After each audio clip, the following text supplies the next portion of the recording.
পাকিস্তানকে ভারত চিরশত্রু মানে, অন্যদিকে চীনকে শত্রু না বললেও কখনো তারা মিত্র ছিল না। তবে কৌশলী চীন ভারতকে হুঁশিয়ারি দিতে একটি মোক্ষম সুযোগ খুঁজছিল।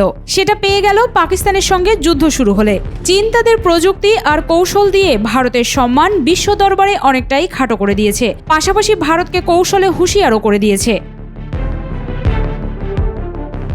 এদিকে ভারতের দীর্ঘদিনের মিত্র যুক্তরাষ্ট্র দিন দিন মোদির কাঁধ থেকে তাদের হাত সরিয়ে নিচ্ছে। এরই মাঝে ভারতের অভ্যন্তরীণ বিষয়ে হাত ঢুকিয়ে ভারতে মোদির জনপ্রিয়তাকে প্রশ্নবিদ্ধ করেছে। যুদ্ধের ময়দানে পাকিস্তানকে চরম শিক্ষা দেওয়ার সুযোগ ছিল ভারতের, কেননা মোদি সরকার শেহবাজ শরীফের যে অর্থনীতি আর সমর শক্তিতে যোজন যোজন এগিয়েছিল, কিন্তু ট্রাম্পের হস্তক্ষেপে সেই সুযোগও হাতছাড়া হয়েছে। উল্টো ভারতের সক্ষমতাকে প্রশ্নবিদ্ধ করে ফেলেছে চীন।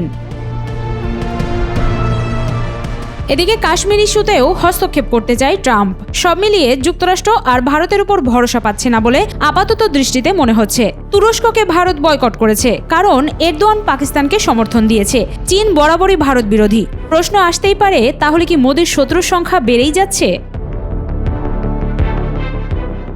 এখনকার যুদ্ধ কেবল গোলাবারুদ আর হামলা দিয়ে হয় না, হয় তথ্য দিয়ে, পরিকল্পনা দিয়ে, কৌশলগতও। 2025 সালের কাশ্মীর সীমান্তে পাকিস্তান যেন ঠিক সেটাই করে দেখালো। বহুকাল ধরে চলছে ভারত পাকিস্তানের মধ্যে সীমান্ত উত্তেজনা। তবে এবার এই যুদ্ধে পাকিস্তানের প্রতিক্রিয়া একেবারেই ভিন্ন, কারণ এবার যুদ্ধক্ষেত্রে পাকিস্তানের পক্ষ থেকে শুধু ফাইটার জেট না, নামালো ডেটা কৌশল, যা পাকিস্তানের যুদ্ধ জয়ের এক বিশেষ সিক্রেট। বলা হচ্ছে দেশটির ABC প্ল্যানের কথা। এমনকি চীনও বলেছে এটাই দক্ষিণ এশিয়ার আকাশ প্রতিরক্ষার এক নতুন যুগ, যেখানে পাকিস্তানের এই পরিকল্পনা ভারতের অহংকার মাটিতে মিশিয়ে দিয়েছে।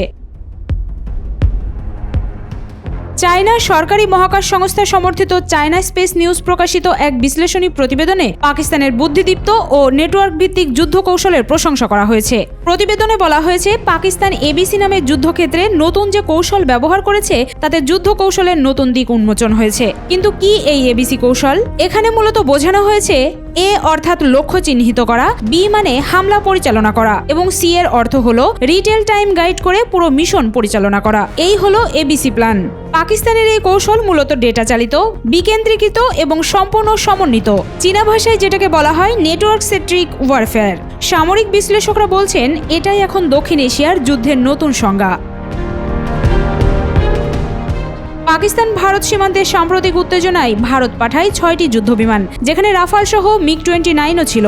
জবাবে পাকিস্তান আকাশে উড়ায় চীনের JNCE গ্রাউন্ড রাডার এবং আকাশ প্রতিরক্ষা ইউনিট। পাকিস্তানের দাবি অনুযায়ী তারা ভারতের 6টি যুদ্ধবিমান ভূপাতিত করেছে, যদিও ভারত এখন পর্যন্ত সেটা স্বীকার করেনি। বিশ্ব মিডিয়া অবশ্য পাকিস্তানের দাবিকে সমর্থন করেছে। প্রতিরক্ষা বিশ্লেষকদের মতে এটা ছিল পাকিস্তানের ইতিহাসে সবচেয়ে আধুনিক ও সমন্বিত বিমান প্রতিরক্ষা অপারেশন।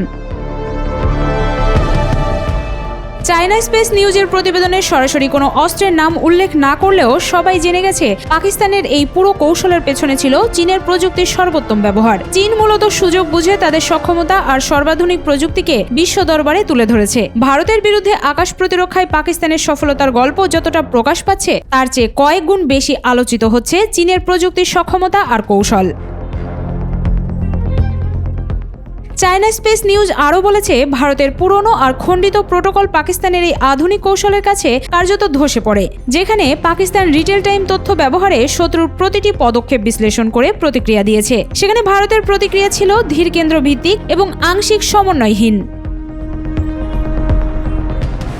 বিশ্লেষকরা বলছেন এই যুদ্ধ কেবল একটি সংঘর্ষ ছিল না, এটি ছিল আগামী যুদ্ধের এক পূর্বরূপ, যেখানে চীন দিয়েছে প্রযুক্তি আর কৌশল যার পুরোটাই চুষে নিয়েছে পাকিস্তান, যেখানে প্রতিটি ইউনিট, প্রতিটি সেন্সর, প্রতিটি মিসাইল একটি বুদ্ধিমান সিস্টেমে একীভূত।